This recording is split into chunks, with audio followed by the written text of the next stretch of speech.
A trail of blood led to the truth, until Holmes saw it wasn't human at all. Welcome to Revenge Oath.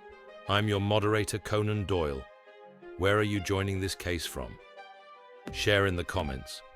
Your curiosity turns every clue into discovery. Glad you're here. It was in the late autumn of 1891, some months after the affair of the vanishing violin, that I found myself once again drawn into the shadow of the extraordinary. The rain fell in a steady mist over London, draping the streets in a damp grey veil, and Baker Street was quieter than usual that Thursday morning.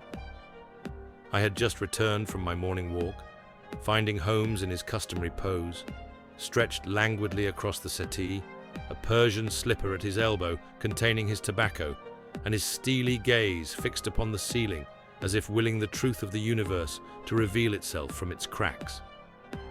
"You were followed by a man with a limp and a dog of no particular breeding," he said without glancing at me. I had long since abandoned my instinct to protest, and instead turned, intrigued. "And how do you arrive at that conclusion?" Holmes finally looked at me, the corners of his lips twitching ever so slightly. "The damp footprints on the carpet suggest two persons. One lighter, perhaps canine, the other heavier, with a drag on the left heel. Moreover, the fur on your right trouser leg implies a greeting from the beast. Judging by the coarse black hairs and the faint scent of canal water, I should say a mongrel of some Irish descent." Before I could respond, there came a brisk knock on the door, followed by the appearance of our landlady, Mrs. Hudson, bearing a card on a silver tray. "A visitor for Mr. Holmes," she announced, her voice tight with some unspoken tension. "A gentleman from the Home Office, he says." Holmes sat up with a jolt of interest, plucking the card and reading it. Sir Giles Everhart. Curious. Show him in." The man who entered was lean, dressed in a dark coat glistening with recent rain, and bore an expression of tightly reined discomfort. His moustache bristled in accordance with his unease, and he clasped a sodden bowler in his gloved hands. "Mr. Holmes," he said. "Dr. Watson, I must apologize for intruding, but the matter is unusual and most pressing." Holmes inclined his head, steepling his fingers beneath his chin. "Please, Sir Giles, unusual matters are our stock in trade." Sir Giles sat, glancing once toward the fire, as if it might burn away the absurdity of his task. 3 nights ago, a constable patrolling Morton Street, off Camden, discovered a pool of blood in the middle of the cobbled road. A large quantity. It was spread in a pattern suggesting some form of violent incident, but no body, no weapon, no witnesses. Holmes tilted his head. "An empty crime scene is not so rare as one might think." "Quite so," Sir Giles replied, "but the laboratory analysis of the blood has returned an oddity." Watson and I exchanged a glance, and Holmes leaned forward. "Go on." Sir Giles hesitated. "The blood is not human, at least not entirely. The analyst found no matching samples, neither in our criminal registries nor from any known species. And yet—" Holmes's voice was crisp. "And yet? The report states the viscosity, color, and clotting pattern mimic human blood, almost perfectly. But it contains no red corpuscles, none at all.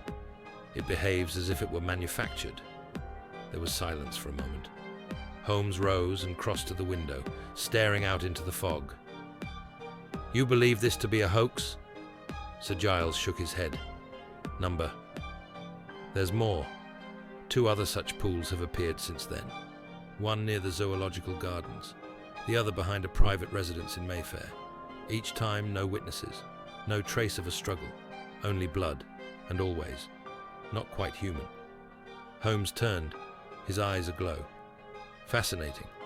You said the second was near the Zoological Gardens?" "Yes." "And the third, behind a residence?" "A home belonging to Professor Ernest Radcliffe, a biologist of some renown. He reported nothing stolen, nothing disturbed, merely awoke to find blood smeared across his back garden path." Holmes's fingers twitched with the anticipation of a mental duel. "Watson, your revolver. Sir Giles, your coat. We go to Morton Street." And so began the singular case that would test the limits of even Holmes's formidable logic, a case in which the blood itself refused to yield the truth, and whose solution, as I would come to see, lay not in what had been spilled, but in what had been created. The rain had dwindled to a drizzle by the time we reached Morton Street, a narrow ribbon of soot-stained cobbles tucked between Camden Road and the canal. The gas lamps hissed faintly in the gloom, their weak light smearing golden circles across the wet pavement. A single constable stood under the partial shelter of an awning, shoulders hunched, helmet dripping. He straightened as Sir Giles stepped forward to identify us, though it was Holmes who drew his attention soon after. "Good morning, Constable," Holmes said, surveying the alley with brisk precision. "You were among those who first discovered the scene, I presume?" "Yes, sir," the man said. "Constable Hinton. I came across it during my patrol, 3:15 in the morning. No signs of a struggle. No sound reported by any of the nearby houses. Just the blood. Still visible? Faintly. Rains washed most of it away. But you can see the outline near that drain." Holmes stepped forward, crouching over the slick stone. He did not touch the residue, but examined it through a small brass lens, his movements precise and unhurried. I remained a few paces behind, notebook in hand, struggling to extract any significance from what looked no more suspicious than rust or spilled wine. "There," Holmes murmured. "See the thin trail. It runs not outward, but inward, toward the wall." I followed his gaze and saw it, a faint smear curving toward the bricks. The alley's end was a dead stop, sealed off by a high wall with no apparent exits. Holmes pressed his fingers to a patch of mortar, then stepped back, frowning. "No footprints," he said, "even in the wet. Tell me, Constable, were there any carriage tracks in the area that night? Or signs of a body being dragged?" "None, sir. That's the odd part. Nothing disturbed, save for the blood. It's as if it fell from above." Holmes turned slowly, eyes narrowing. "From above, you say?" The constable nodded. "That's what Inspector Lestrade said too, though he couldn't make sense of it." Holmes did not respond at once. Instead, he turned his attention upward. The buildings on either side rose 3 stories, their brick facades soot-darkened and curtained in ivy. A wrought-iron fire escape zigzagged across one structure's rear, its railing coated in rust. Holmes removed a small magnifying lens from his coat and studied the base of the escape ladder, then turned to Watson and me. "Notice, Watson, how the lowest rung is cleaner than the rest?" I nodded. "It's been used recently."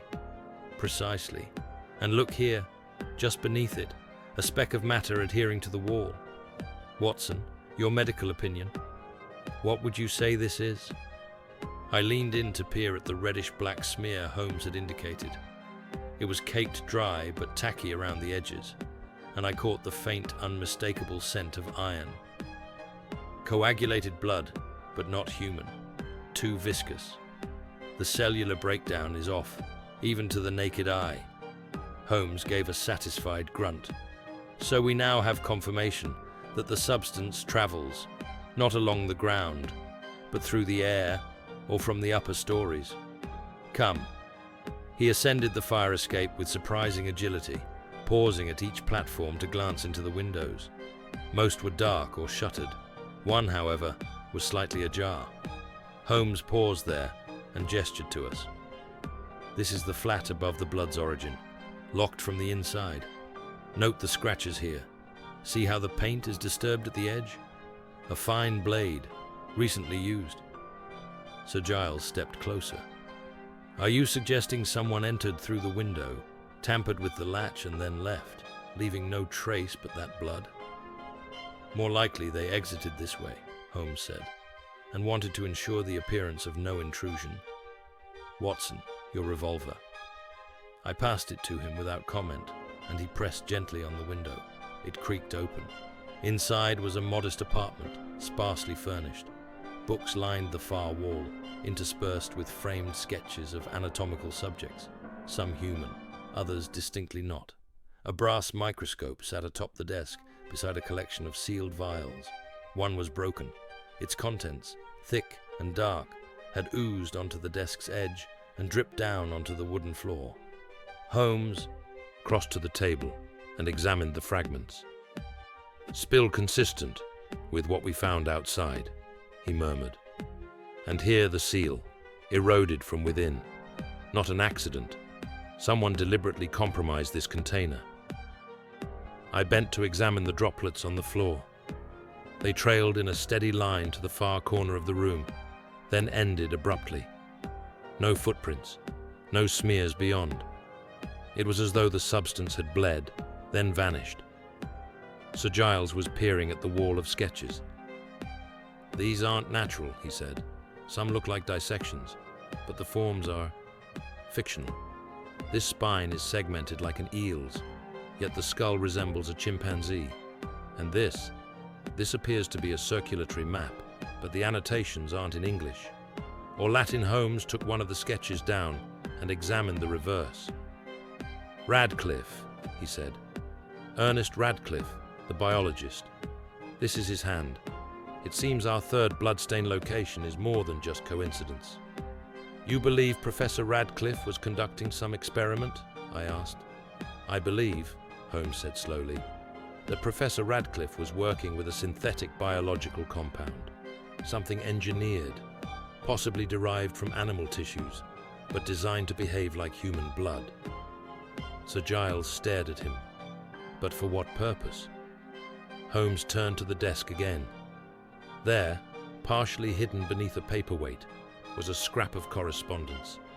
He lifted it delicately and scanned the contents. "Listen to this. Results indicate stable cellular suspension. Vascular mimicry achieved. Awaiting shipment of next batch from Bavaria. Urgent precautions required. Do not allow exposure to air." He looked up. This blood wasn't spilled. It escaped. I blinked. "Escaped? Holmes, that sounds rather fantastical." Holmes shook his head. "Not if it was a living substance, part of some failed experiment. A synthetic organism, perhaps. Or worse, partially alive. Something Radcliffe designed to imitate life, but without fully understanding the consequences." He turned to Sir Giles. "We must speak to Professor Radcliffe at once. If he is involved, and I have no doubt he is, we must determine what exactly he's created and whether it's still active." Sir Giles nodded, his jaw set. "He lives in Mayfair. I can have a carriage ready in minutes." As we descended from the flat, Holmes paused at the fire escape once more. He glanced at the damp cobbles below, then at the pale London sky. "There is something missing," he said softly. I turned to him. "What is it?" He didn't answer immediately. Instead, he stared down at the faint outline where the blood had pooled, then back at the broken vial in the apartment above. "The body," he murmured. I frowned. "What body?" "The one that should have produced the blood. The quantity we saw at Morton Street, at the Zoological Gardens, and now here, suggests a being of considerable size, but there is no corpse, no carcass, nothing that corresponds." He looked at me, his face unreadable. "Which means either the thing that bled is still alive, or it was never truly living to begin with." The chill I felt then had nothing to do with the rain. The carriage ride to Professor Ernest Radcliffe's Mayfair residence was conducted mostly in silence, save for the rhythmic clatter of the horses' hooves and the occasional hiss of mist curling across the windows. Holmes was sunk deep in thought, his fingertips pressed together in a steeple at his lips, his eyes half closed but alert. Beside him, Sir Giles Everhart fidgeted with the edge of his glove, plainly disturbed by the nature of the unfolding mystery. As for myself, I busied my thoughts attempting to reconcile the facts, if facts they could be called, with anything resembling medical science. but no conclusion satisfied. Mayfair, with its manicured streets and silent grandeur, offered a stark contrast to the dank alleyways of Camden. Professor Radcliffe's home was a tall, narrow townhouse with ivy snaking across its upper levels and a brass knocker shaped like an owl's head. No smoke rose from the chimney. The curtains were drawn. A sense of stillness, of suspended breath, seemed to hang over the house like a warning. Holmes rapped smartly 3 times. There was no answer. After a moment, he stepped back, eyes scanning the facade. "He's inside," Holmes said quietly. Sir Giles looked uncertain. "How can you tell?" Holmes gestured toward the sill of the upper window. "Second floor, see there? The candle's been extinguished recently, yet the wax is still warm enough to pool at the base. That, and the umbrella stand just inside the vestibule, holds a dripping cane. Someone arrived recently. If Radcliffe did not come home, someone else did." Sir Giles nodded grimly. "I'll have the constable force the door." But before he could turn to give the order, Holmes raised a hand. "That won't be necessary." He reached forward and gently turned the doorknob. The door creaked open. We stepped into a darkened foyer. The air was stale, tinged faintly with chemical astringency, formaldehyde, and something coppery beneath it. The hall was immaculately clean, too much so, as though it had recently been scrubbed. Holmes bent and ran a gloved finger along the floorboards. No dust, not even near the baseboards. Someone has cleaned this house very recently, and very thoroughly. We moved through the ground floor in silence. Drawing room, library, a small conservatory. All was sterile, impersonal. No sign of recent habitation, save for the faintly glowing embers in the drawing room hearth. Holmes paused, crouching before them, and pulled out a charred scrap of paper using a pair of tweezers. "It's a letter," he said, "half burnt. The seal is continental. See the ink? Burgundy, not red. More common in southern Germany." I peered at the writing. The paper was singed, but enough remained to make out fragments of sentences. "Structural compatibility remains unpredictable. Caution advised in living tissue. Delivery through Zurich must be halted." Holmes turned it over. No signature, no full address, but someone was very eager to destroy this correspondence. Too eager. Sir Giles turned toward the staircase. "We should check upstairs." Holmes nodded, and we ascended carefully, every tread of the wooden stairs groaning beneath our feet. At the landing, a single door stood ajar. Holmes entered first, revolver drawn, with myself and Sir Giles close behind. The room was a laboratory. Glassware lined the shelves, pipettes, flasks, tubing, interspersed with anatomical models and labeled samples. On one table stood a large copper tank fitted with pressure valves and tubing, its surface beaded with condensation. A chalkboard bore an incomplete anatomical diagram of something vaguely humanoid, but with elongated limbs and an oversized vascular system. But it was the far end of the room that drew Holmes's gaze. A man sat slumped in a high-backed chair, one hand trailing toward the floor. His white shirt was stained deep maroon, the fabric still damp. His eyes were open, glassy. His mouth hung ajar. "Radcliffe," Sir Giles whispered. I stepped forward, crouching beside the body. There was no need to check for a pulse.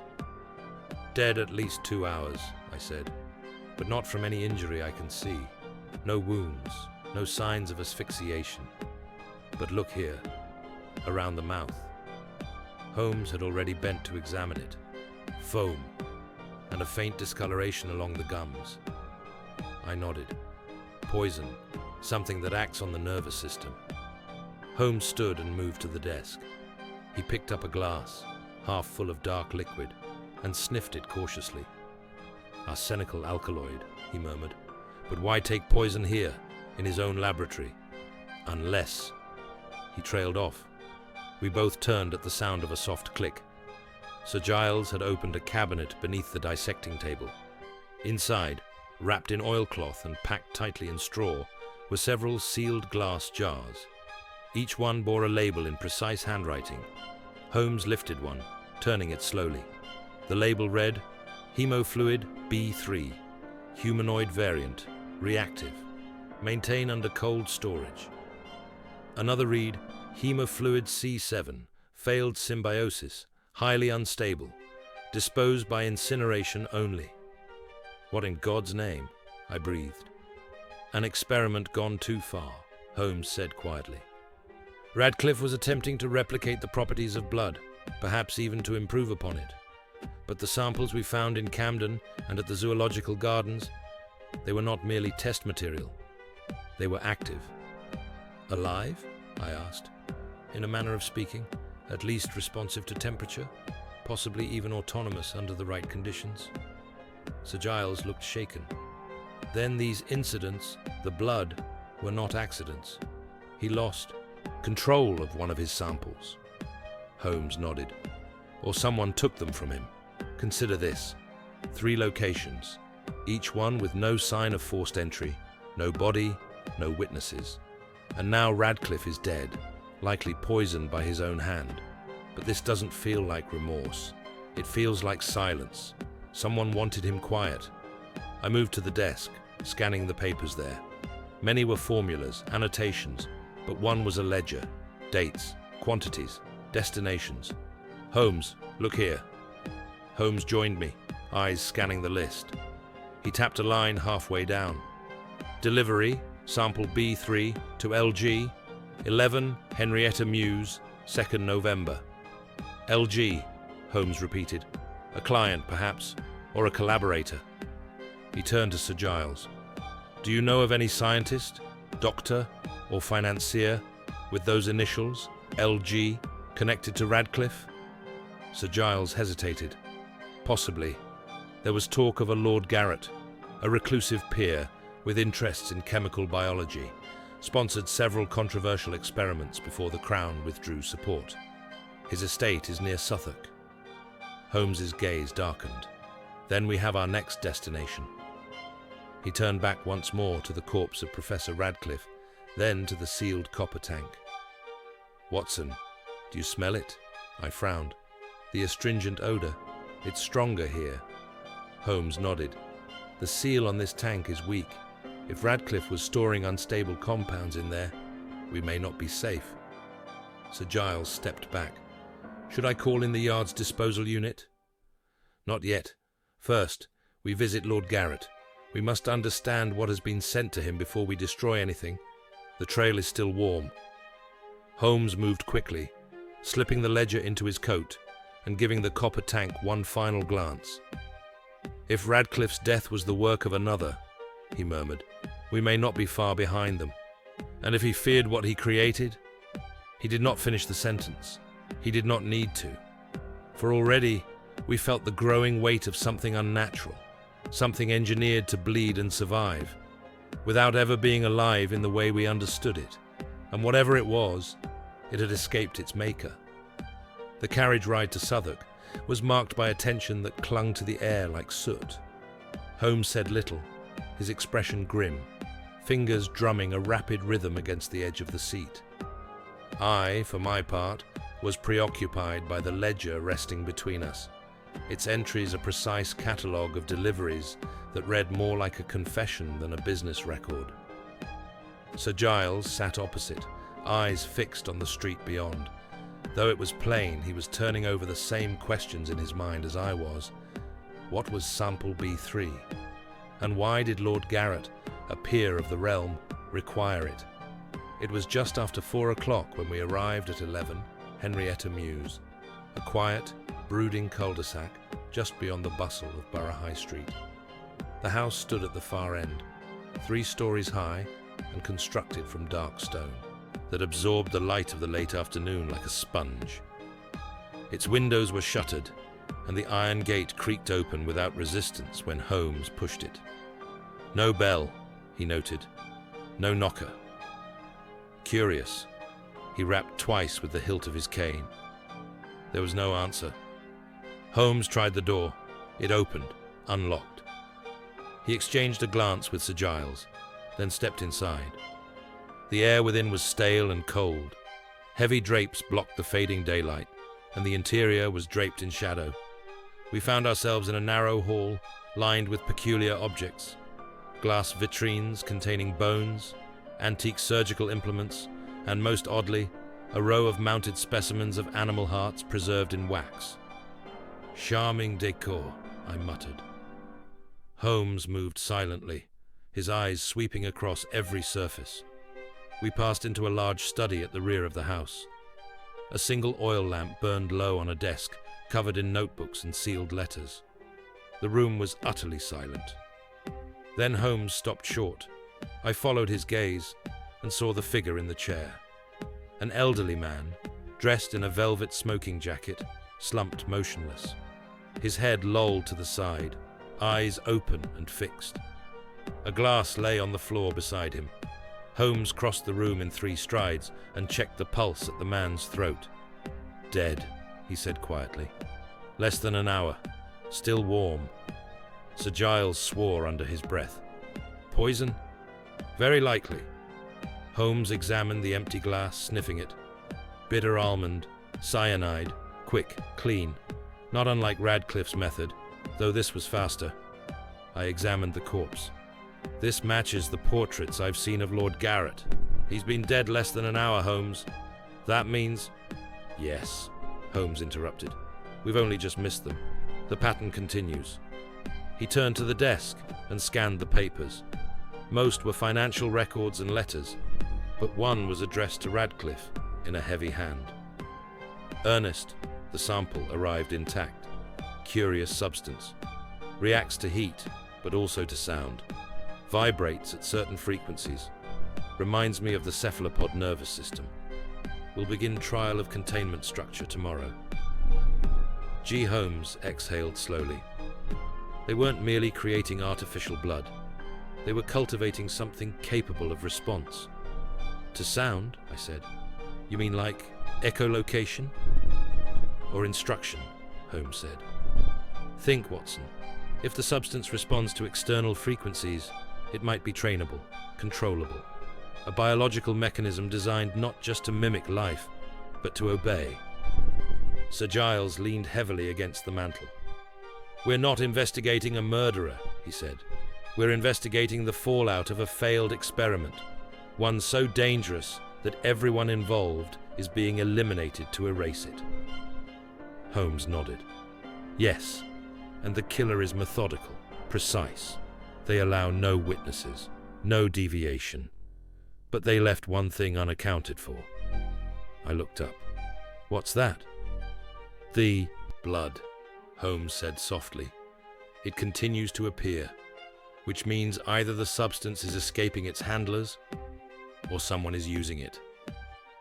Before I could speak, he turned abruptly and strode toward the hallway. "Watson, do you hear that?" I paused, listening. Somewhere in the floorboards beneath us, a faint pulsing sound. Not mechanical, not wind, a heartbeat. We followed the sound down to the cellar, where a locked iron door barred the way. Holmes produced a slender file from his coat and worked quickly at the lock. It opened with a dull click. The air inside was freezing cold. A single low-hanging bulb buzzed in the ceiling, casting ghostly light over what could only be described as a containment room. Along the walls were steel cabinets, a generator, and what looked like refrigeration units. In the center of the room was a table, and on it, a large glass cylinder. Inside the cylinder floated a red pulsing mass. Not shapeless, but not formed either. Semi-coherent veins spread outward like roots. Its surface quivered with a rhythm uncannily like breath, or pulse. Holmes stepped closer. "This is no sample.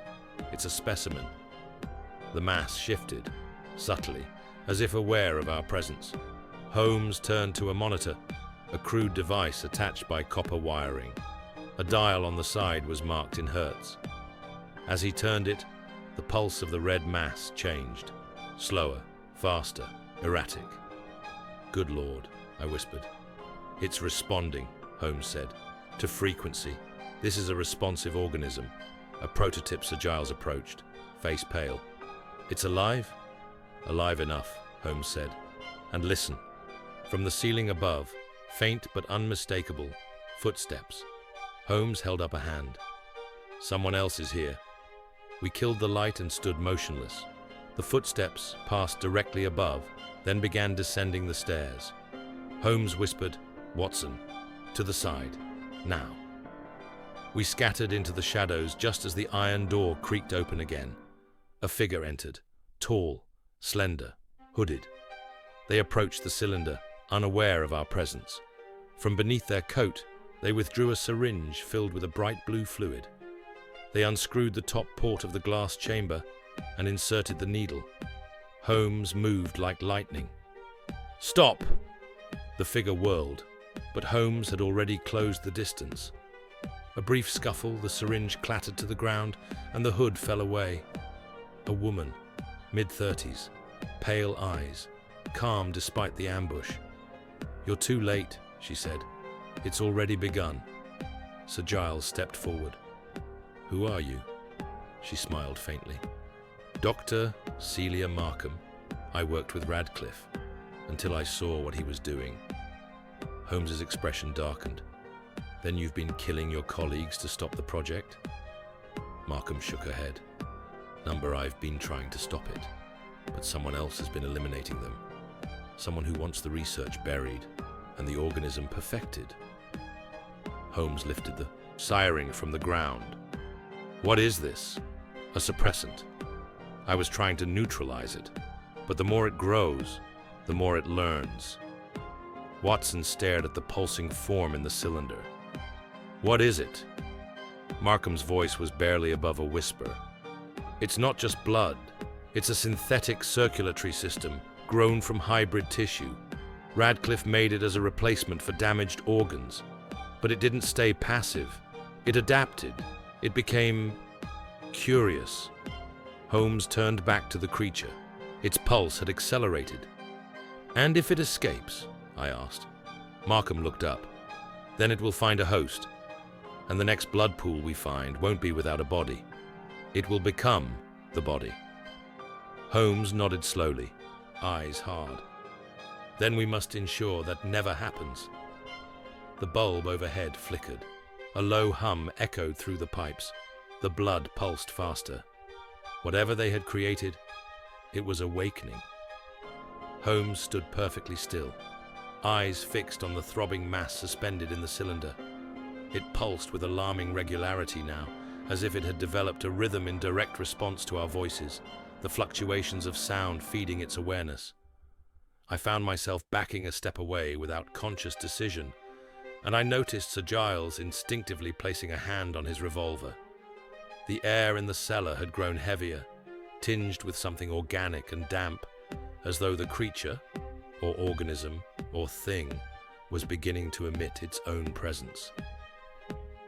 "Dr. Markham," Holmes said, voice calm but clipped, "you said you weren't responsible for the deaths of Radcliffe and Lord Garrett. Then who was?" She swallowed, keeping her eyes on the cylinder. "I don't know his real name. Radcliffe only referred to him as the benefactor, some investor with no scientific background, but immense resources. He accelerated the experiments, pushed for human integration." "Integration?" I repeated. "You mean transplanting this thing into a human body?" She nodded slowly. "At first we thought of it as a prosthetic circulatory system, meant to replace a failing heart or arteries. But once the prototype began reacting to stimuli, light, vibration, even limited chemical signals, we realized it was forming a kind of primitive intelligence. It learned from its host, adapted, anticipated." Holmes's voice was low. "And then?" She looked at him. "Then it started surviving without a host." We were silent for a moment. The implications hung in the air like poison. Holmes crossed to the control panel beside the containment unit. "You said the suppressant slows its development." "Yes, in theory," she replied. "But the compound has a half-life. It only delays the inevitable. Have you ever tried destroying it outright? Asked Sir Giles. I did, she replied bitterly. I incinerated 2 early versions. One turned to ash, the other shrank and disappeared. 3 days later, we found a bloodstain in the university lab. Basement. No signs of entry, no break-in, just a pulsating smear near the furnace grates. Holmes turned the frequency dial gently, noting the resulting twitch in the organism. It responds to frequency, he murmured. Perhaps more than just response. Perhaps it can be commanded. Or summoned, I said darkly. Holmes's brow furrowed. Do you have any of your research notes with you, Doctor? Markham? She nodded and gestured to her satchel. Here, my personal notes. I've tried to piece together what it was evolving into, but I left the project before it became this. Holmes took the satchel and began thumbing through pages. Precise handwriting, diagrams of vascular systems overlaid with nerve junctions, even a few jagged, terrifying sketches that looked more like embryonic monsters than anything anatomical. Watson pointed to one. This spine, it's elongated. Radcliffe's sketch showed something similar. Yes, she said. It grew structure. It began forming an internal architecture, not randomly, purposefully. Holmes's voice was soft, almost detached. Self-direction, a designed intelligence. Sir Giles stepped forward, eyes locked on the cylinder. Then this is no longer a question of ethics. It's containment. If this thing is evolving, forming structure and intent, it's no longer a failed experiment. It's a threat. At that moment, the bulb above us flickered again, then died. The chamber was plunged into darkness. For a moment, all we heard was our own breath. Then a soft ping echoed from the glass cylinder. Another, then another. A faint crackling, like boiling liquid. Holmes, I said, heart pounding. It's moving. There was a hiss, a wet, organic sound from within the cylinder, followed by a faint shimmer of red in the dark. Holmes struck a match and relit the lamp. Its weak light fell upon the containment cylinder and the long hairline fracture now running across the glass. Markham gasped. The suppressant. It was too late. The reaction's begun. Holmes did not hesitate. He snatched the syringe from the ground and plunged the contents into the injection port.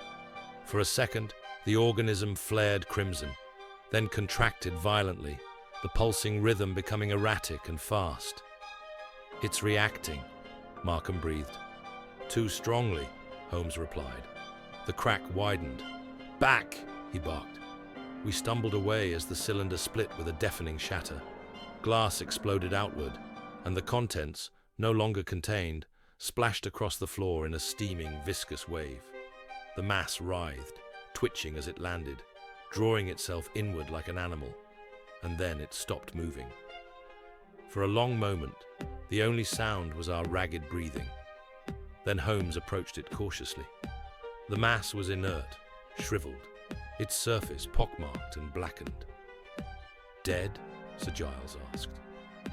For now, Holmes murmured. The suppressant overloaded its system. It wasn't built to handle such a concentrated dose. Dr. Markham bent and studied the residue. No movement. No reaction. It's collapsed in on itself. Holmes nodded. We've gained time. Nothing more. I turned toward him. What happens next? He was already stripping off his gloves, eyes far away. Next, we burn it. We eliminate all samples. And then we find the benefactor. Do you think he'll come for this one? I asked. Holmes gave a tight smile. He already has. He turned toward the stairs. Dr. Markham, gather your notes. Sir Giles, have Scotland Yard surround the building. No one leaves. We'll deliver the specimen's remains to a secure incinerator at the medical college. Then, we'll trace the money behind Radcliffe's work.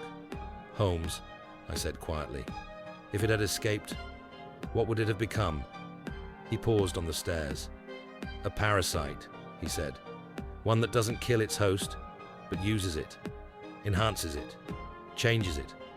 The blood pools we found, those were places it tried to connect, but failed. This last sample, it was close. I shivered. And if someone wanted it to succeed, then it won't be science, Holmes said. It will be conquest. Outside, the fog had thickened, curling over the rooftops, like the breath of something sleeping.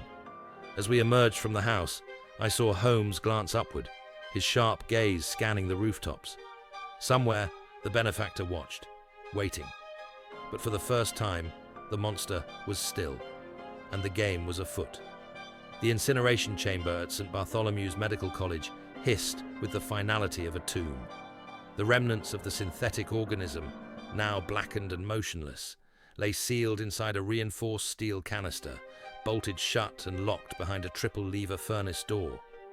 Dr. Celia Markham stood beside Holmes, both of them watching in silence as the furnace operator engaged the sequence. Flames surged, blue and white, then settled into a low, steady burn. "Once it's gone," she said softly, "there's no reversing any of this." Holmes didn't turn. That's precisely the point. I stood a few feet away, observing Holmes as I had so often during moments of resolution. And yet, there was no satisfaction in his features this time, only stillness.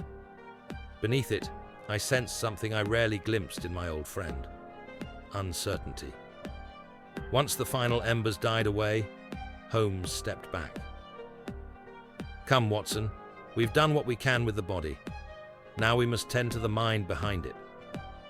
Sir Giles met us at the college entrance, accompanied by 2 uniformed constables. "We've begun tracing the funding behind Radcliffe's experiments. It's a labyrinth: offshore accounts, anonymous investments through shell trusts. But one name surfaced. Lord Garrett received significant donations from a private company registered in Vienna under the initials CTC. Holmes's brows lifted. CTC, Continental Transchemical Consortium. They're a front. They sponsored biological experiments during the Austro-Hungarian nerve interface trials in '88, disbanded publicly, continued privately. Sir Giles nodded grimly. The financial trail leads back to London, specifically to a warehouse near Limehouse on Key Road. The final shipment, sample B3, was routed through there before arriving at Radcliffe's lab. Holmes was already moving. Then we've no time to lose. We arrived in Limehouse just after sunset. The docks groaned with cargo and the stench of brine, coal smoke, and iron. Key Road was quiet, save for the faint clink of chains swaying in the wind and the rattle of shutters against the damp brick. The warehouse in question stood near the water's edge, a long, low structure with blacked-out windows and a padlocked side entrance. Holmes examined the lock, his fingers brushing the rust. "New," he murmured. "Installed within the last 3 days." He produced a pick from the cuff of his glove and went to work. The lock gave way with a soft click, and the door creaked open onto darkness. Inside, the warehouse reeked of antiseptic and ammonia. Wooden crates lined the walls, stacked high. Many bore the same burgundy wax seal we had seen on Radcliffe's correspondence. At the far end of the space, beneath a skeletal network of hanging lamps, stood a long workbench. And above it, a symbol was painted in red on the wall. Not a letter, but a diagram. A circle, bisected by a branching tree of veins. "Not a brand," Holmes murmured, approaching it. "A schematic." "Of the vascular system?" I asked. "Of an alternative one." Holmes's attention turned to the crates. He cracked one open carefully. Inside were rows of sealed glass ampules packed in straw and labeled in precise handwriting. Sample D series, sample F alpha, sample G null. He drew one out and turned it toward the faint lamp glow. The fluid inside shimmered faintly, pulsing ever so slightly. Alive. Markham paled. These are more advanced than anything we developed. Radcliffe never reached the F or G series." "He didn't," Holmes said. "But someone continued his work, without his consent." Sir Giles moved to the back of the warehouse. "Holmes, there's something here." We followed, and what we found chilled me to the core. 2 cylindrical glass chambers, like the one in Garrett's cellar, but these were larger, reinforced with steel. Inside each floated a mass of red tissue, structured and lattice-like. They were growing. Thin vascular limbs extended from a central core, some already forming appendage-like branches. Holmes was expressionless. "These aren't specimens. They're embryos," I whispered. And then we heard it. A slow, deliberate clap. We spun around. A figure emerged from the shadows behind the crates, tall and lean, dressed in an immaculately tailored black coat and gloves. His face was clean-shaven, his eyes pale and calculating. "You've come further than I anticipated," he said. "I had hoped to retrieve the last prototype before your little interference." Holmes stepped forward. "You're the benefactor." A smile, chilling in its confidence. "Among other things, my name is Colonel Thaddeus Greer, retired from Her Majesty's service, though I still serve in my own way." "By funding biological warfare," Sir Giles growled. Greer's eyes twinkled. "Is it war, if there's no soldier? No casualty but the body?" He turned to the chambers. "This is the future, gentlemen. Blood that thinks, circulation that heals, a second body within the body. Stronger, faster, programmable." Holmes remained perfectly still. "And how many died to perfect it?" Greer's smile vanished. "Progress always requires sacrifice. Radcliffe was weak. Garrett was foolish. Markham," he glanced at her, "was too sentimental. But they were necessary steps. And now you stand at the threshold of something that cannot be undone." He reached into his coat, and Holmes raised a hand sharply. "I would not," Holmes said coldly. "This building is surrounded." Greer hesitated. His eyes flicked to the shadows. And then, to my astonishment, he raised his hands and stepped away from the bench. But Holmes' attention had shifted. The light above the central embryo had begun to flicker. Inside the chamber, the organism had started to move. Holmes turned to Markham. "How developed are these?" "Too much," she said. "If they've reached nervous integration." The glass shuddered. "Everyone out!" Holmes snapped. "Now!" We backed toward the entrance, Sir Giles drawing his revolver and gesturing for the constables stationed outside to close in. Greer laughed, softly, as if amused. "Even now, you think you've won." Holmes turned on him. "You don't understand what you've built. You think you can control it. But this thing doesn't obey. It evolves. It doesn't serve. It survives." The chamber buckled inward. Cracks spiderwebbed across the glass. And then, with a terrible wet pop, the chamber split open and the contents sloshed to the floor. One of the vascular limbs moved, reaching, feeling. Another followed. A mass the size of a man's torso slid out onto the warehouse floor and began dragging itself forward, blind but aware. Sir Giles fired a shot. The creature twitched, then retracted its limbs with unnatural speed, reforming into a defensive coil. Holmes grabbed Markham's arm. "We're leaving, now." Constables opened fire behind us. Greer stood in the middle of the chaos, arms outstretched, laughing as the air filled with smoke and screams. Back outside, Holmes slammed the door shut just as the creature shrieked, a high-pitched keening sound that echoed through the night. He turned to Sir Giles. "Seal the building. Burn it to the foundation." "But Greer," I began. "If he lives, we'll find him," Holmes said grimly. "But the blood must end here." As the first flames rose behind us, Holmes watched in silence. And somewhere in the smoke, a new shriek, softer this time, sighed like breath from the dark. The fire raged long into the night, devouring the warehouse with a hunger that felt almost sentient itself. We stood across the street, beneath the shadow of a derelict crane, smoke curling like a dying serpent into the black sky. The acrid stench of burning straw, rubber, and something far more organic clung to the air. Sir Giles had summoned a full detachment of constables, along with a brigade from the fire division, but none dared approach the heart of the inferno. Holmes said nothing for some time. His expression was one I had only seen once before, after the Reichenbach affair. Not grief nor fatigue, but calculation, drawn so tight it bordered on fury. "Did we stop it?" I asked him quietly, my voice roughened by smoke. He didn't turn. "That remains to be seen."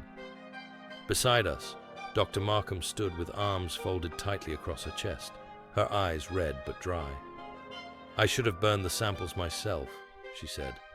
"I knew what they were becoming. I should never have sent that warning letter to Radcliffe." Holmes looked at her, then turned his gaze back to the burning structure. "You did what conscience demands. That is rare in your profession, or mine." Sir Giles approached, brushing soot from his sleeve. "The building's structure is collapsing. We've accounted for all officers and personnel. No sign of Greer. Either he escaped in the chaos, or he didn't escape at all." Holmes remained silent. Then, "It won't be over until we are sure." We stayed until the flames were reduced to embers, and the constables began methodically clearing the area. Only then did Holmes stir. He turned to Markham. "You said Radcliffe's experiments were funded through CTC. That company must have had more than one facility, more than one warehouse. Did you ever encounter names of associates? Intermediaries?" She shook her head. "He kept those dealings secret. But there was a man who visited Radcliffe once while I was still working with him. A German, claimed to be a surgeon from Bonn. I only caught the name briefly. Herr Dr. Lassig. Tall, quiet, always wore gloves. He made Radcliffe nervous." Holmes narrowed his eyes. "Lassig, I know the name. Former military surgeon. Disappeared after an incident involving nerve splice experiments in '89. There were whispers he'd been acquired by a private concern. I'd wager CTC again." Sir Giles gestured to his constables. "I'll put a request through to Interpol. If Lassig's still in Europe, we'll find him." Holmes nodded, but his eyes were distant. "Watson," he said, turning to me suddenly. "We're going to Whitechapel." I blinked. "Whitechapel?" "Yes. There's one place in London where you can buy intelligence cheaper than silence. And right now, I need both." Dr. Markham's brow furrowed. "You're going to the Black Room?" "Not directly," Holmes replied. "But we're going to someone who's worked with them." We left Sir Giles behind to oversee the scene and took a hackney eastward, deeper into the belly of the city. The fog had returned with renewed strength, turning every street lamp into a weak flame behind frosted glass. The buildings leaned in close together, their upper windows like watching eyes. We passed through Whitechapel Market, shuttered now, the stalls empty, and came to a dead end behind a former cobbler's shop. There, beneath a cracked archway, was a door that bore no number. Holmes rapped twice, paused, then once more. It opened a crack. A woman's eye appeared. "Well, well, the master of deductions returns." "Good evening, Lydia," Holmes said smoothly. "May we come in?" The door opened fully, revealing a woman of indeterminate age, wrapped in layers of scarves and lace, her teeth gold-tipped, and her eyes as sharp as razors. She stepped aside with a theatrical flourish. "Any visit from you is a promise of danger," she said. "Do come spoil my evening." We entered into a low, smoke-filled room lit by a single oil lamp. Cards lay scattered across a velvet cloth. A crystal decanter of some green spirit glowed faintly in the corner. "I need information," Holmes said without preamble. "About Greer, the Continental Transchemical Consortium, and a surgeon named Lassig." Lydia chuckled. "Greer's ghosting again? Last I heard, he was funding a laboratory under the meat markets in Spitalfields. Word is, something slipped out." "It didn't slip," Holmes said. "It grew legs and walked." Lydia's smile faded. "I also need names," Holmes continued. "Anyone connected to Lassig's work. Suppliers, couriers, cleaners. There's still a network here, even if the warehouse is ash. She leaned forward. There's talk of a vault near Clerkenwell, a second holding facility. Fewer experiments, more results. Greer kept his private acquisitions there. It's below the old Bank of St. Simon, which closed after a fire in '82. They say the lower vaults never reopened, but certain gentlemen still pay visits after hours. Holmes nodded once. How do I get in? Lydia smiled, revealing those golden teeth. The rear entrance through the watchmaker's alley. But take care, Mr. Holmes. Some locks open only to blood. It was near midnight when we reached Clerkenwell. The old Bank of St. Simon stood derelict and dismal, its crumbling facade hidden behind construction scaffolding that had not seen work in years. Holmes led us to the rear alley, a narrow gap between two brick buildings where the air smelled of rust and soot. At the far end was a doorway, half covered in ivy and soot. Holmes examined it, then reached into his coat and drew out a set of fine picks. Within moments, the mechanism clicked. We descended a stone stairwell into damp silence. The vaults had clearly been untouched by the upper world for decades. Dust clung to every surface, and the air grew colder with each step. Then we saw it, an iron door marked not with a bank's insignia, but with the same veined circle symbol we had seen in the warehouse. Holmes touched the surface. Warm. He turned to me. Watson, keep your pistol ready. I drew it at once. Holmes pressed forward. The door swung open soundlessly.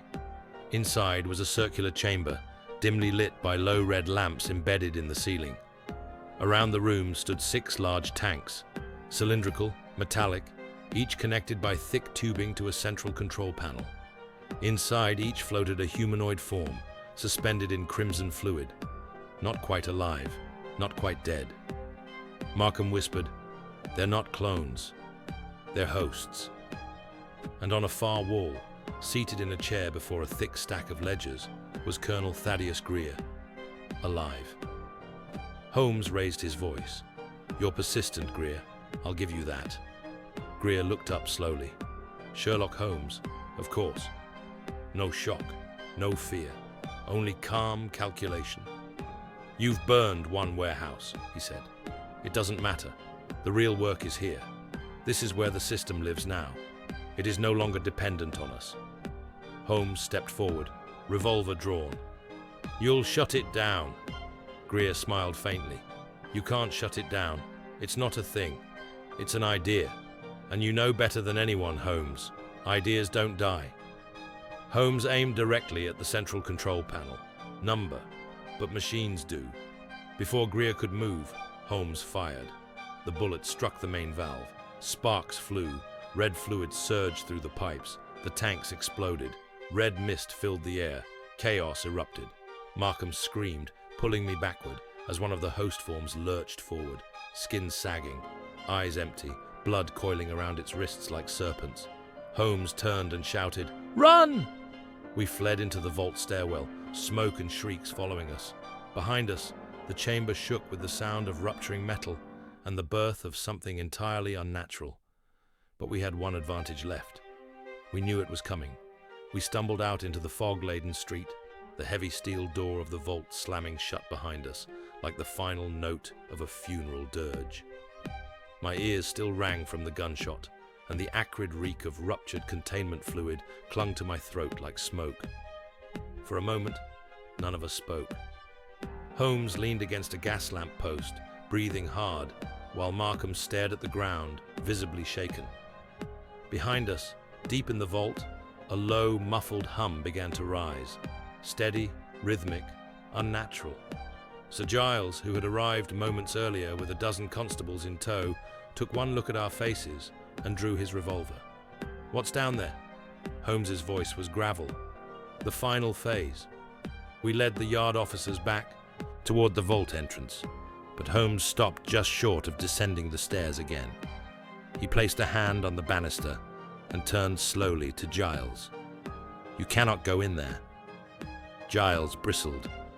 "I've got 12 armed men and jurisdiction over every square foot of this city. Holmes locked eyes with him. Then be the man who surrounds this street and keeps the city from going in, because what's down there now is not something you can shoot or reason with. Markham stepped in. Greer created vessels, organisms capable of housing the synthetic blood. But the moment Holmes ruptured the system, the fluid found hosts. You heard it, you felt it, something woke up. Sir Giles hesitated only a moment. Then he nodded to his sergeant. Seal off the block, no one in or out, and bring up the engineers. We're going to collapse the vault entrance, permanently. Holmes gave a grim nod. The structure's old. A controlled cave-in may work, but I need time to do something first. He turned to me. Watson, you're coming with me. Where? I asked. Home. Back at Baker Street, the fire crackled low in the hearth. Outside, the fog had grown thick as paste, muffling the clatter of hooves and the clamour of night into a distant whisper. I watched Holmes move with uncharacteristic haste, rifling through books, maps, scientific periodicals, and his private archives. At last, he seized a rolled blueprint from the shelf above his desk and unfurled it across the floor. The vaults beneath the Bank of St. Simon were once part of the original 17th century plague tunnels, he said, stabbing a finger at the parchment. Abandoned, then retrofitted as secure financial strongrooms. But a few of the original catacomb access points still exist. One, in particular, off Barbican Lane, connects to an underground chapel used by plague doctors. I blinked, and this matters how. Holmes gave me a look. Because if Greer is still alive, and I believe he is, he'll attempt to recover one of the vessels before the collapse. He'll know about the escape routes. So do I. Markham, seated across the room, stood. Then we intercept him. Holmes nodded. If we reach the chapel first, we can cut him off. The descent into the old plague tunnels was a journey back through time. The air was colder here, dry and ancient. Our lanterns cast long, flickering shadows across walls, slick with mildew and inscribed with Latin invocations. Memento mori, non revertetur. Skulls, charred candle stumps, and rusted tithing boxes lined the corridor, untouched for decades. Watson and I pressed forward, followed by Markham and a constable named Brenner. We walked in silence, save for the squelch of our boots and the drip of condensation. The tunnel forked twice. On the third turn, Holmes halted and held up a hand. A light, flickering, just ahead. Movement. He pressed his back to the stone and drew his revolver. I did the same. Footsteps. Then, Greer emerged into view. He was bleeding from the temple, coat torn, a cylinder clutched to his chest, sealed, reinforced, and faintly pulsing red at its base. He froze when he saw us. No further, Holmes said. Greer's lips curled into something between a sneer and a grimace. You don't understand. This isn't a weapon. It's evolution, and it can still be saved. Saved? Markham spat. You created a parasite with a circulatory brain. It infects, manipulates, assimilates. I created a second life, Greer hissed. One immune to disease, to death. What is humanity if not a failed blueprint? Holmes took one step forward. Put the vessel down. Greer hesitated. Then he threw it. The cylinder smashed against the wall. The glass cracked, but did not break. Time seemed to pause. Then the red light intensified. Inside, the fluid writhed. The pulse accelerated. Holmes lunged. Cover it! Markham and I dropped our coats over the cylinder as Holmes slammed his weight atop it, pinning the casing. The light dimmed, then faded. Greer, too stunned to run, was seized by Constable Brenner. The man fought like a man possessed, screaming half-mad epithets about rebirth, enlightenment, the blood of gods. He was dragged up the stairs, still raving, as Holmes carefully lifted the canister and peered through the cracks. Inert, he said. The seal wasn't fully breached. Markham leaned in. You saved it? Holmes gave her a bleak look. Number Y bought time. 2 days later, Greer was committed to Broadmoor under heavy guard, his statements recorded and filed under official secrecy. Markham returned to Cambridge, her reputation bruised but intact. The Yard incinerated the remaining samples, sealed the tunnels, and collapsed the vault. A private order from the Home Office sealed all documentation under the guise of a failed chemical weapons raid. Only Holmes and I retained the full truth. We sat in Baker Street once again, silence between us. "You think we stopped it?" I said eventually. "I think we delayed it," he replied. He stood and moved to the window. This was not an isolated madness. It was an ambition, and ambition always finds new hosts. I looked down at the sealed envelope Holmes had taken from Greer's pocket before handing him over. A letter, postmarked from Zurich, signed only with an initial. L. Holmes tucked it into the fire without reading it. "Some truths," he said, "are better burned than understood." It was nearly a week before either of us spoke of the matter again. The events of the vault, the organism, and Greer's madness had left behind not merely facts and reports, but a residue, a lingering unease that clung to the corners of the mind like the smell of smoke in old cloth. I had seen murderers, charlatans, spies, and liars in my time with Holmes, but this had been something else entirely. Not merely a crime of man, but a trespass against nature itself. On the 9th morning after the vault's collapse, I found Holmes once more at the window of our sitting room, his gaze trained not on the street below, but on the thick fog that seemed determined to linger into midday. He had eaten little, slept less. His violin lay untouched in the corner. His pipe had gone cold beside an open monograph on blood circulation and nerve reactivity. There was a silence about him, not brooding, but calculating, as though he were listening for something beneath the hush of the city. I brought him tea, setting it down without comment. "Zurich," he said suddenly, not turning. "Pardon?" I asked. "Zurich," he repeated. "That's where the letter to Greer was posted. That is where the true trail begins." I sighed. "You destroyed the letter." "I memorized it," he said. "Every line, every curve of the handwriting. The signature was only an initial, L. But the phrasing, the tone, too precise to be Greer's superior. It was from a scientific equal, someone who knew the project intimately, possibly someone above him in the original research. I sat down opposite him. "You intend to go there?" "Soon," he said. "But there is something we must do first." He handed me a folded sheet of parchment. It was a list, short but chilling. Professor Ernest Radcliffe, deceased. Lord Garrett, deceased. Dr. Celia Markham, vanished. Colonel Thaddeus Greer, committed. Dr. Lassig, whereabouts, unknown. "There's a pattern," Holmes said. "A systematic erasure of everyone involved in the creation, containment, or study of the synthetic blood. Markham has disappeared, her laboratory stripped, not a single trace left at her Cambridge address." "She fled?" I asked. "Or she was taken?" He stood and moved to his desk, unlocking the drawer where he kept his private casebook. From it, he withdrew a map, hand-drawn, marked with pins and circles. "The biological samples were destroyed, yes. But the research, the formulas, the theoretical groundwork?"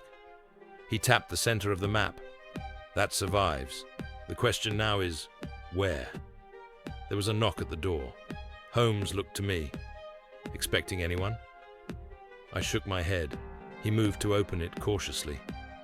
On the doorstep stood a boy, perhaps 12, with a messenger's cap and a thin, anxious face. He held out a sealed envelope. "Mr. Holmes?" Holmes nodded. The boy passed the envelope, then turned and vanished down the steps before we could speak another word. Holmes closed the door and opened the envelope. Inside was a single sheet of thick, cream-colored paper. He read it once, then handed it to me. "Baker Street is being watched. Do not go to Zurich. They are already here. A friend. My mouth went dry. Holmes's face was unreadable. Someone knows, I said. Yes, which means they're close. What do we do? He folded the note calmly. We lay our own trap. That evening, under the pretense of a routine social call, we took a cab to an innocuous townhouse on the western edge of Hampstead. It belonged to a retired chemist of Holmes's acquaintance, Mr. Ferenc Glauber, a man whose interests in esoteric compounds made him the perfect cover. Holmes claimed he had once synthesized an antivenin so strong it could arrest a cobra's bite mid-fang. I'd never questioned that assertion. We entered the home by the front and exited by the rear, where Holmes had arranged a second cab to await us. This time, we took no direct route, circling through Lambeth, then across the river, finally doubling back through Chelsea. There, Holmes whispered as we passed a side alley near the Vauxhall Bridge. A dark figure, moving too precisely, pausing at corners, matching our pace for far too long. We've a tail, I muttered. Holmes's mouth twitched, precisely as planned. We stopped the cab near a decommissioned warehouse and moved inside. The windows were boarded, the rooms empty save for a table, 2 chairs, and a single oil lamp. Holmes turned the wick up and waited. 10 minutes passed, then the door creaked open. The figure entered, cloaked in black, gloved hands low and poised, face obscured by a scarf. Holmes did not move. "You've been patient," he said. "Now be honest. Are you here to kill me or warn me?" The figure paused. Then she removed the scarf. It was Markham. Her eyes were wild, her face hollow with exhaustion, but unmistakably hers. "I couldn't contact you," she said quickly. "They're watching every train station, every telegraph line. Holmes, they're rebuilding." Holmes's face was unreadable. "Who? Not Greer, not CTCA New Cell, using the same research. They're calling it the Chimera Initiative. Zurich is only one head of the beast. The others, Munich, Trieste, even parts of London, they've restarted the development." I stepped forward. "You vanished." "I had to," she said. "They tried to take me the night after the vault fire. I escaped through a fire escape in Clerkenwell. I've been hiding ever since." Holmes looked at her. "Why come back now?" "Because one of the vessels survived," she said. "It wasn't destroyed in the vault. It was taken by someone on the inside, and they've begun testing on people." The silence that followed was suffocating. Holmes moved to the window, staring out into the fog. "Then the game never ended?" he said softly. "It merely changed boards." Markham handed him a folded map, smuggled, hand-drawn. On it were 3 locations marked in red ink. One of them was in South London, another in Dover. The third was a remote estate in Suffolk. "They're calling it the Nest," she whispered. "That's where they're growing the new generation." Holmes turned back to us. "Then we go there," he said. "We follow the blood." Outside, the wind howled down the alleyway, and, far off in the London fog, something unseen shivered in response. We left London the following morning under a sky the colour of lead. Our train to Suffolk pulled free of the city with a shriek and a rattle, carrying us away from the fog and smoke of Baker Street and toward the mist-laden quiet of the countryside. Holmes sat beside me, unusually still, a folded map on his lap and his fingers steepled beneath his chin. Dr. Markham, in a dark coat and veil, sat across from us, staring into the passing fields with a haunted expression. No one spoke until we had crossed into Essex. "The estate is isolated," Markham said softly, as if hesitant to break the silence. "An old manor house converted to a private research compound. It was purchased anonymously last year, under the name C. Whitmer and Sons. But that's a shell. All funding traces back to the same Vienna accounts as CTC." Holmes nodded, his voice low. "And the name they use now?" Markham hesitated. The nest. A chill passed through the compartment. I looked between them, my own thoughts heavy. We had seen what this thing, this blood, could become. And now we were traveling to its new cradle. By late afternoon, we had arrived in Suffolk. A hired carriage met us at the station, and we travelled the last miles over winding lanes and between hedgerows dripping with recent rain. At last, the road opened onto a long drive flanked by gnarled trees. At its end stood a manor, grey stone, tall chimneys, all windows shuttered despite the hour. "Not exactly inviting," I murmured. Holmes nodded. "That is what concerns me." We alighted quietly and approached on foot, keeping to the underbrush. Holmes had brought only a slender case, but from it he withdrew a lantern fitted with a red filter, a coil of fine wire, and a narrow-bladed dagger. I noted with some discomfort that he had also brought his revolver. "There," he whispered, pointing to a low section of wall near the kitchen wing. A servant's access path, overgrown but worn, used recently. We followed him, crouching low. As we rounded the corner, a scent hit us, faint but distinctive. "Iron," I said quietly. "Blood." Markham pressed a hand to her mouth. Holmes crouched beside the door. A smear of something dark marked the stones, recent and still tacky. "It's inside," he said. We entered quietly. The interior was strangely silent, not the silence of emptiness, but of containment. The air was thick, damp, and faintly warm. The corridors were lit with low amber bulbs. We passed no servants, heard no footsteps. It was like walking through the belly of something asleep. Holmes led us to what must have once been a drawing room. The fireplace had been gutted. Steel fixtures lined the walls. In the center stood a tank, taller than any we'd seen before. Inside floated a form, larger now, humanoid, complete with limb structures, but still pale and incomplete. Its head was tilted downward, as if in deep sleep. Worse still, along the walls stood other tanks, empty. "Where are the others?" I whispered. Holmes didn't answer. He crossed to the work table and examined a stack of notes. Markham stepped beside him, eyes scanning the page. "It's already been trialed." She pointed to a page. Subject B5. Initial rejection resolved. Symbiosis achieved. Structural latency remains at 30 minutes under stress. Neural syncing incomplete, but integration accelerating. Holmes set down the sheet. "They've started using hosts." We turned toward the sound of footsteps. Slow, deliberate. A man entered through the far door. He wore a long black coat, and his face was covered by a surgical mask. Only his eyes were visible, cold, sunken, and utterly without empathy. "You've come far, Mr. Holmes," he said. Holmes's tone was calm. "Dr. Lassig, I presume." The man inclined his head. "In the flesh." Markham stepped forward. "How many did you use?" Lassig looked at her. "Volunteers at first.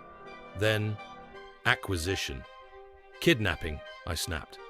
Lassig shrugged. "The result is what matters. Blood that heals, tissue that evolves. Why cling to brittle humanity when we can become something more?" Holmes took a slow step forward. "And how long before your hosts lose control? How long before the organism takes over entirely?" "Control is a temporary state," Lassig replied. "Integration is destiny." Holmes drew his revolver. Lassig didn't flinch. "You can kill me, but the work will continue. The nest is larger than this house." From the tank behind him, a tremor. The form inside stirred. "We have to destroy it," I said. Lassig smiled. "Try." Then he ran, back through the corridor. Holmes followed at once, Markham and I behind him. We sprinted through narrow halls and up a stairwell, Lassig's footsteps always just ahead. At the top floor, we found ourselves in what must have once been a chapel. The stained glass windows had been blacked out.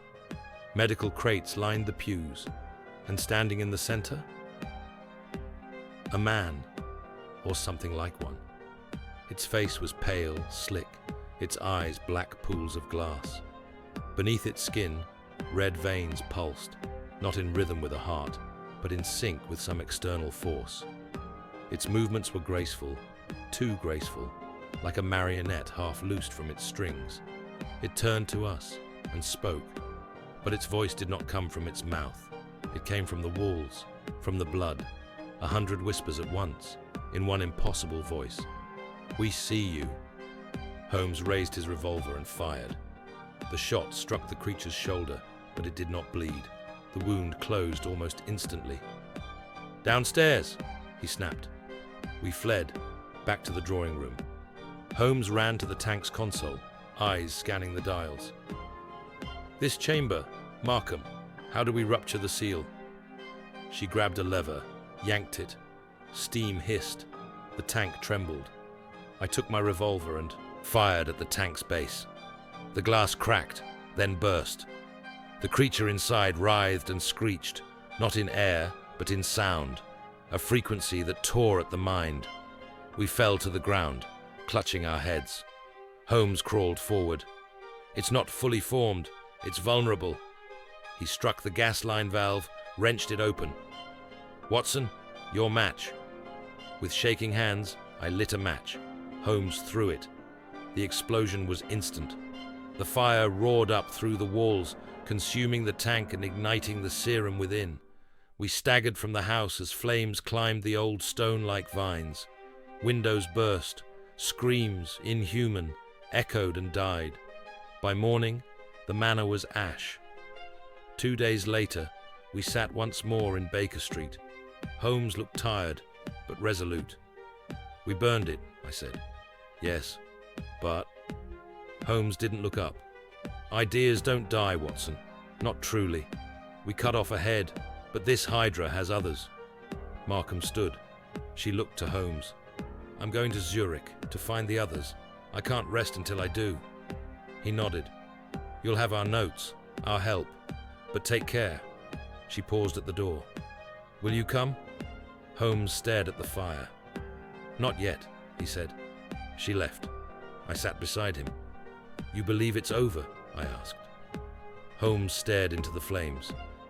"I believe," he said slowly, "that something new has begun." And in the flickering firelight, I could almost see it. A shadow, a shape, and a pulsing thread of red that would never stop. 3 weeks had passed since the fire consumed the estate at Suffolk. 3 weeks in which the newspapers had reported a chemical accident in the countryside, a regrettable tragedy chalked up to old gas lines and poor maintenance. No mention of the research, no mention of the creature, no mention of Colonel Greer or Dr. Lassig, or the terrible phrase, synthetic blood integration trials. And yet, I sensed a silence in the city, not peace, but tension, the feeling of something paused, waiting. Holmes, for his part, had taken up his violin again. That morning, he had been playing Bach in a low, contemplative key, the bow drawing long notes that echoed through the flat like a man reasoning with the dark. He seemed neither triumphant nor shaken, simply alert. I set my teacup down and finally asked the question I had been avoiding. "Do you believe the danger is past?" Holmes did not stop playing. "No." I said nothing, and the notes continued for a few more bars before he gently set the instrument aside. But the immediate threat, the vessel, the laboratory, the living specimen, that is gone. Burned. There's no doubt. The creature was in early stages of cognitive formation.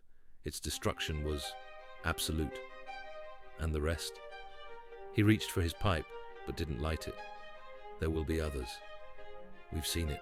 Science unmoored from morality is as dangerous as any weapon. What Greer and Lassig pursued was not discovery, Watson. It was design.